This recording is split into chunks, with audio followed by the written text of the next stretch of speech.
Bien, muy buenas tardes con todos. Mi nombre es Kelly Sotomayor y junto a mi compañera Pati Montes, en este video vamos a presentar y vamos a hacer énfasis y vamos a analizar el caso clínico que nosotros realizamos como grupo, ¿sí? Relacionado en el tema de las adicciones. Bien, para empezar, vamos a enfocarnos en 4 aspectos, ¿sí? El primero sería hablar de los conceptos relacionados con la adicción que podemos identificar en el caso, ¿sí? En segundo lugar, vamos a hablar de los factores que pueden explicar su origen y su mantenimiento.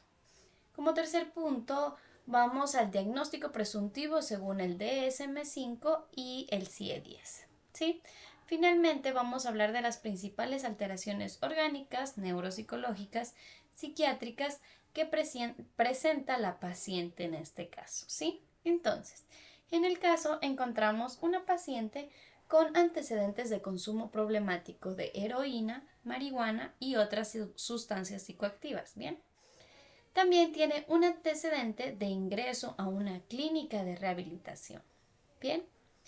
Actualmente la paciente presenta problemas importantes en su comportamiento y en las relaciones familiares. Se observa impulsividad, agresividad física y verbal, alteraciones del juicio, una conducta desorganizada e insomnio, ¿sí? Por lo tanto, estamos ante un caso de adicción con un deterioro importante tanto a nivel personal como familiar, social y psiquiátrico, ¿sí? Ahora vamos a hablar de estos conceptos asociados con la adicción, ¿sí? Vamos a comenzar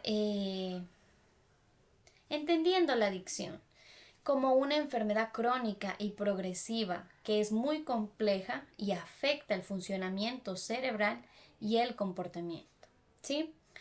En el caso que nosotros realizamos por consumo de sustancias, la persona va perdiendo progresivamente el control sobre el consumo y empieza a presentar un deseo intenso por consumir, una tolerancia más elevada, una dependencia y persistencia del consumo a pesar de las consecuencias negativas que esto le trae, ¿sí? Entonces estamos hablando de que se relaciona directamente esto con nuestro paciente. ¿Por qué? Porque existe un antecedente de consumo problemático de varias sustancias y además el consumo ha generado consecuencias importantes en las diferentes áreas de la vida de esta paciente, ¿sí? Por ejemplo, encontramos deterioro de las relaciones familiares, conflictos constantes, abandono de hogar para irse a consumir y un antecedente de rehabilitación, ¿sí? También aparecen conductas como la impulsividad, la agresividad y la alteración del juicio. Entonces, por eso, en este caso podemos hablar de la adicción como un problema biopsicosocial, porque no existe solamente un componente, el biológico, sino que también intervienen factores psicológicos y sociales, ¿sí? Entonces, vamos a hablar de estos factores etiológicos, ¿ya? Como les nombré, somos seres biopsicosociales, entonces primero vamos a empezar hablando de estos factores biológicos, ¿sí? Entonces, la sustancia psicoactiva afecta el sistema de recompensa del cerebro, ¿sí? Especialmente estructuras como las áreas tegmental, ventral y núcleo accumbens y también la corteza prefrontal se ven involucradas. Estas áreas participan en la recompensa, ¿sí? En la motivación y en el control de impulsos. Entonces, cuando existe un consumo repetido, se producen cambios en este circuito y puede aparecer la tolerancia, la dependencia y el craving, ¿sí? Esto nos ayuda a explicar por qué la persona puede tener cada vez más dificultades para controlar el consumo. Bueno, como segundo factor están los factores psicológicos, ¿sí? En la paciente como tal encontramos impulsividad, encontramos irritabilidad, agresividad, dificultades para controlar sus emociones y alteración del juicio. Bien, Estas características pueden aumentar la vulnerabilidad al consumo y también dificultan la recuperación y favorece las recaídas, ¿sí?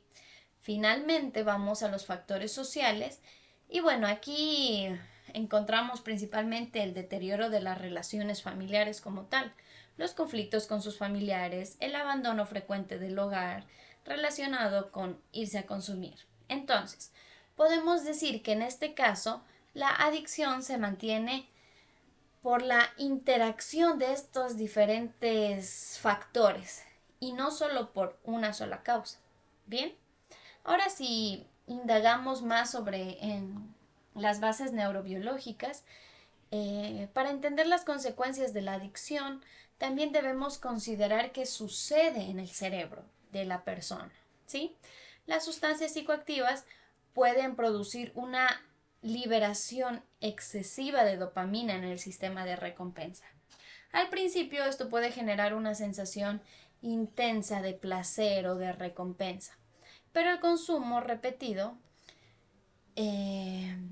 hace que el cerebro comience a adaptarse y se produzcan cambios en estos circuitos relacionados con el sistema de recompensa y en el control de la conducta, ¿sí? También se afecta la corteza prefrontal, que está encargada de las funciones ejecutivas, como la planificación, la toma de decisiones y el control inhibitorio. Esto permite relacionar la adicción con algunas conductas que observamos en la paciente, como la impulsividad, la alteración del juicio, la desorganización, la dificultad para controlar su comportamiento. Bien, entonces, ¿cuáles son estas alteraciones orgánicas y neuropsicológicas? Bueno, pasando a las alteraciones orgánicas, el consumo crónico de sustancias puede producir cambios muy importantes en el sistema nervioso central y también en diferentes neurotransmisores. En este caso se mencionan alteraciones relacionadas con neurotransmisores como la dopamina, la serotonina, el glutamato y el GABA. Estas alteraciones pueden afectar la regulación emocional, la conducta y las funciones ejecutivas, ¿sí? En la paciente encontramos signos importantes como la irritabilidad, la impulsividad, la alteración de juicio y la conducta desorganizada. También presenta insomnio persistente, que esto puede empeorar la desorganización cognitiva y aumentar la irritabilidad y la agresividad.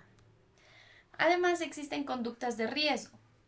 La participante presenta una lesión autoinfligida en la pierna. También intentó incendiar un mueble dentro de su hogar. Entonces, estas conductas muestran una importante disminución del control sobre su comportamiento y representa un riesgo tanto para ella como para las personas de su alrededor. Bueno, en cuanto a las consecuencias neuropsicológicas, durante el examen mental se encontró desorientación temporal, alteración de la atención, pensamiento circunstancial, juicio desviado e impulsividad. Estas alteraciones pueden relacionarse con un compromiso de las funciones ejecutivas, ¿sí? Es decir, estas afectan las capacidades, como mencionamos anteriormente, de la planificación, la toma de decisiones, el razonamiento y el autocontrol.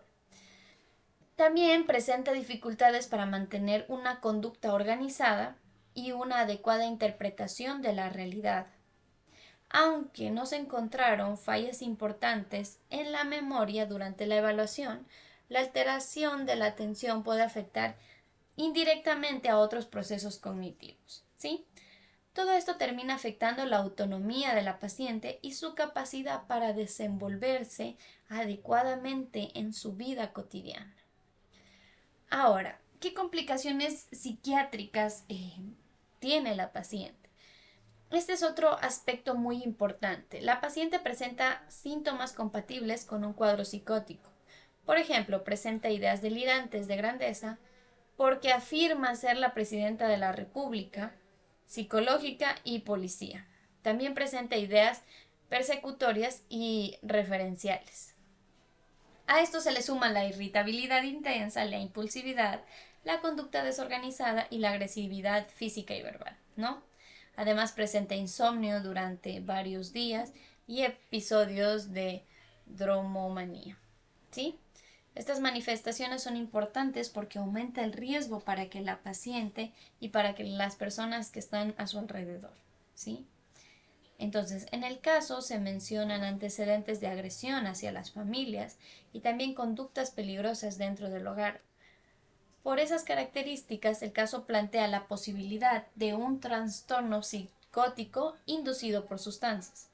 Sin embargo, es importante aclarar que estamos hablando de un diagnóstico presuntivo, que se necesita una evaluación clínica completa para confirmar, ¿sí?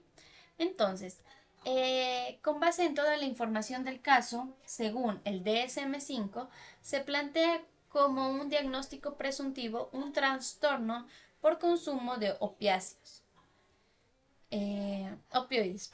específicamente heroína por gravedad grave.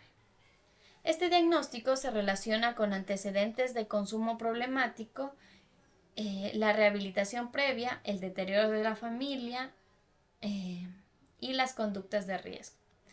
También se plantea un trastorno psicótico inducido por sustancias debido a la presencia de delirios, conductas desorganizadas, impulsividad, agresividad y alteración del juicio. También se identifica un trastorno por consumo de cannabis debido al antecedente de consumo problemático de marihuana. Ahora, desde el CIE-10, el caso plantea de manera presuntiva como un trastorno de dependencia de opioides, trastorno psicótico inducido por sustancias psicoactivas y trastorno por consumo perjudicial de cannabis. Es importante señalar que estos diagnósticos no son definitivos. Para confirmarlos, sería necesaria una valoración psiquiátrica integral, estudios toxicológicos y seguimiento clínico, especialmente para establecer la relación temporal entre el consumo de sustancias y los síntomas psicoactivos. Bien, entonces, para finalizar, podemos decir que en este caso muestra cómo una adicción puede afectar mucho más el consumo de las sustancias. La paciente presenta un deterioro importante a nivel biológico, psicológico, neuropsicológico, familiar y social. A nivel cerebral, el consumo afecta también estos circuitos de recompensa y las áreas relacionadas, ¿no? A nivel neuropsicológico encontramos problemas de atención, desorientación temporal, impulsividad y alteración de juicio. A nivel psiquiátrico también aparecen síntomas psicóticos, agresividad, conducta desorganizada e importantes conductas de riesgo. Por esta razón, el caso requiere una intervención multidisciplinaria que permita abordar tanto la dependencia de sustancias como las complicaciones psiquiátricas y el deterioro funcional. Finalmente, debemos recordar que el diagnóstico presentado únicamente es presuntivo, por lo que sí requiere una evaluación más profunda, ¿sí? Bueno, muchísimas gracias. Eso fue todo. Que tengan un lindo día.